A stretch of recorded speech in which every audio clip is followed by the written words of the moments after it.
Précédemment dans Pop & Bricks. Aucune nouvelle vidéo depuis 2025. Je sais, c'est long.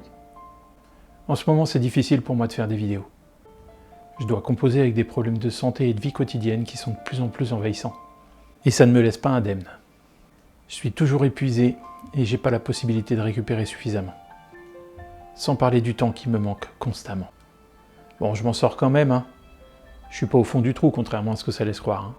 J'ai tout mis en œuvre pour améliorer la situation. Mais comme j'ai dit, ça prend du temps, et j'en ai de moins en moins à disposition. À l'avenir, les vidéos seront donc moins nombreuses, mais plus qualitatives. Je ne lâche rien. D'ailleurs, petite nouveauté, je vais m'essayer à l'animation par IA via l'application Knock Knock. Je trouve ça tellement fun et efficace. Ça me servira à mieux illustrer mes vidéos et à leur donner un peu de vie et surtout à gagner du temps. Et en plus, ça me fait marrer de leur donner vie à mes Lego. J'espère que ça vous plaira. Autre nouvelle, je serai présent en chair et en briques au Shiroshori Pop Festival au Palais des Rencontres de Château-Thierry le 25 avril 2026 de 10h à 18h. Oui, c'est samedi prochain et c'est gratuit. Alors venez nombreux, ça me fera super plaisir de vous voir. On passera un bon moment en plus, alors c'est tout bénef. J'ai mis le programme dans la description de la vidéo. Et maintenant la suite de votre programme. Salut, c'est Yannick, bienvenue sur Pop & Bricks. Le thème du jour, retour vers le futur. Le film, un tout petit peu des jeux, et surtout la voiture. Tout droit sorti de la gamme Lego Speed Champions, le modèle numéro 77256, la machine à remonter le temps de Retour vers le futur est disponible. Au prix plus que raisonnable de 27,99 €, elle ne contient pas moins de 357 pièces et sa construction sera notre fil rouge tout au long de la vidéo. C'est parti! Retour vers le futur est un film de science-fiction américain réalisé par Robert Zemeckis en 1985 et produit par un certain Steven Spielberg. Il dure 1h56. Et c'est le premier épisode d'une saga de 3 films, tous excellents. C'est un monument de la SF et dans mon top sans réfléchir. Mais le projet n'était pas gagné d'avance. Le script du film a quand même été rejeté 44 fois avant d'être enfin accepté. Sans parler du fait que l'acteur, pour le rôle principal, Michael J. Fox, n'était pas disponible. Et ouais, il tournait déjà sur une autre série et les plannings étaient incompatibles. Mais pour l'équipe, Marty, ça devait être lui. Ils ont d'abord pris leur mal en patience et ont tout tenté, sans succès. Notamment en le remplaçant par Eric Stoltz, un bon acteur, mais qui, prenant son rôle trop au sérieux, s'est éloigné de la vision du réalisateur. Ils ont finalement réussi à trouver un accord afin de permettre à Michael J. Fox de participer aussi au tournage, qui cumula ainsi la série et le film au détriment de son sommeil et de son temps libre. Il tournait presque jour et nuit. Et ça aura payé. Le film, qui a coûté 19 millions de dollars, en aura rapporté 350 millions avec les seuls revenus des séances de cinéma. Et sinon, de quoi ça parle ? C'est l'histoire de Marty McFly, un ado un peu paumé, qui rejoint un soir son ami en apparence déjanté, le doc Emmett Brown. Celui-ci s'apprête à lui dévoiler sa folle invention. Une véritable machine à voyager dans le temps fabriquée à partir d'une DeLorean. Mais il va se retrouver accidentellement propulsé 30 ans dans le passé, seul et a priori sans moyen de revenir. Commence alors pour lui une aventure qui va tout changer. Alors, par où commencer ? Les acteurs. Un casting inoubliable, avec dans le rôle de Marty, un jeune Michael J. Fox qu'on reverra plus tard dans le passionnant Fantôme contre Fantôme de Peter Jackson, ou la série Spin City. Chez nous, il est doublé par Luc Hamet, la voix de Daniel LaRusso dans les films Karate Kid, et Plucky et Buster dans les Tiny Toons. L'excentrique Doc Brown, campé par l'immense Christopher Lloyd, aka Fétide Adams dans les 2 premiers films La Famille Adams, et le juge de mort dans Qui veut la peau de Roger Rabbit. Il est doublé par feu Pierre Attet, la voix du Joker dans les œuvres de Batman entre 1992 et 2015. Lorraine, la maman de Marty, par Lea Thompson, qui avait déjà Les Dents de la Mer 3 à son actif. Elle sera ici doublée par Céline Monsara, la voix de Julia Roberts.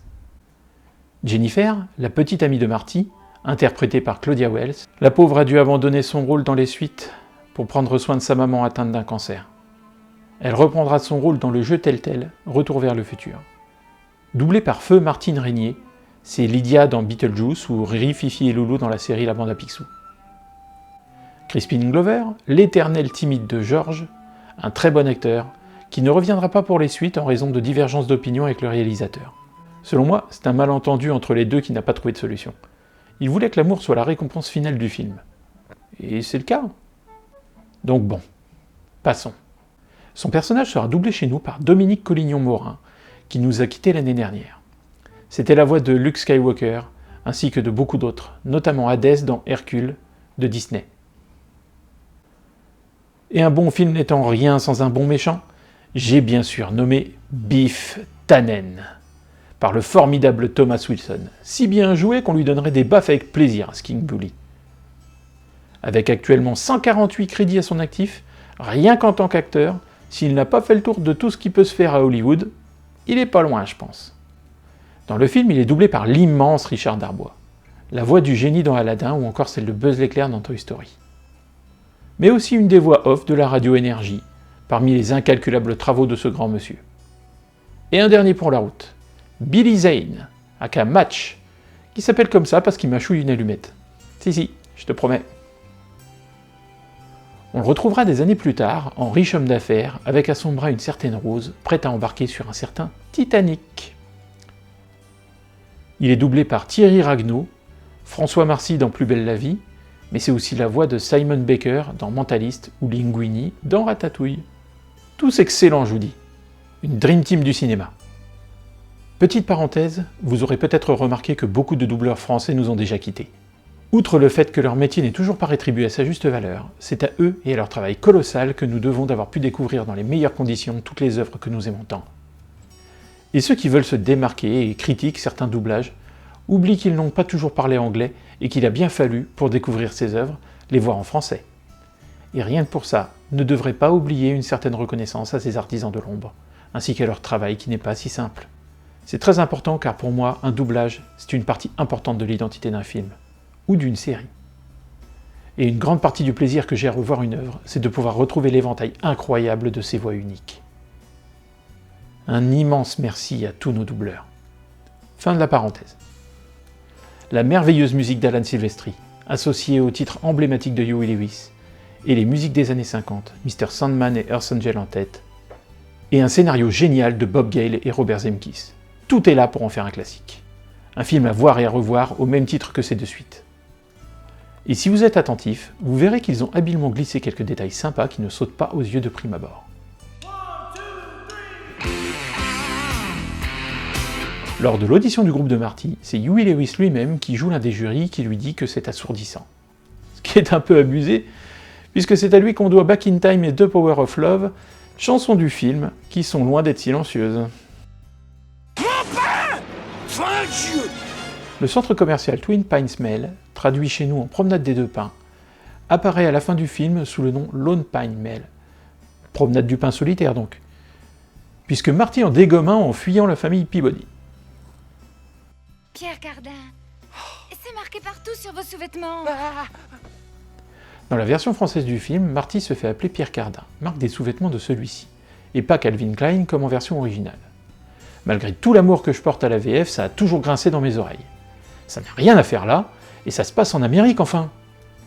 Mais ça peut s'expliquer. En 1985, en France, même si Calvin Klein est déjà connu, opter pour Pierre Cardin ressemble plus à une mise en avant de produits français, afin de toucher un maximum de gens, et si on peut se faire un peu de pub en plus, bah pourquoi pas. Uno mas.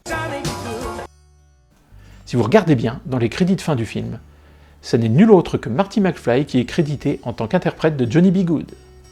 Côté jeux vidéo, il n'y a pas grand chose à se mettre sous la dent. Quelques bouses rétro traités avec brio par le joueur du grenier, allez voir sa vidéo, elle est franchement drôle.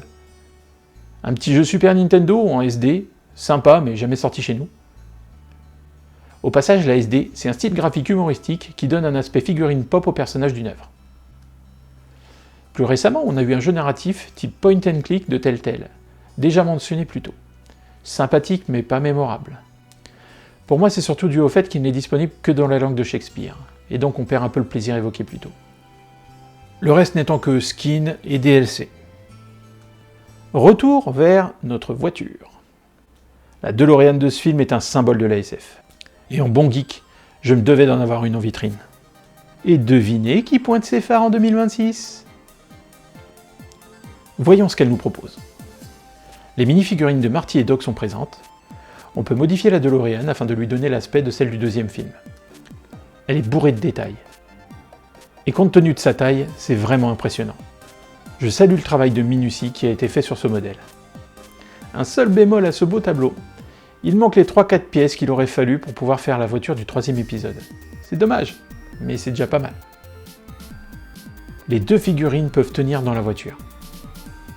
Elle est trop géniale. Et si 350 pièces ça peut paraître peu, ne vous inquiétez pas, elle prend quand même pas mal de temps à monter. Regardez-moi cette beauté!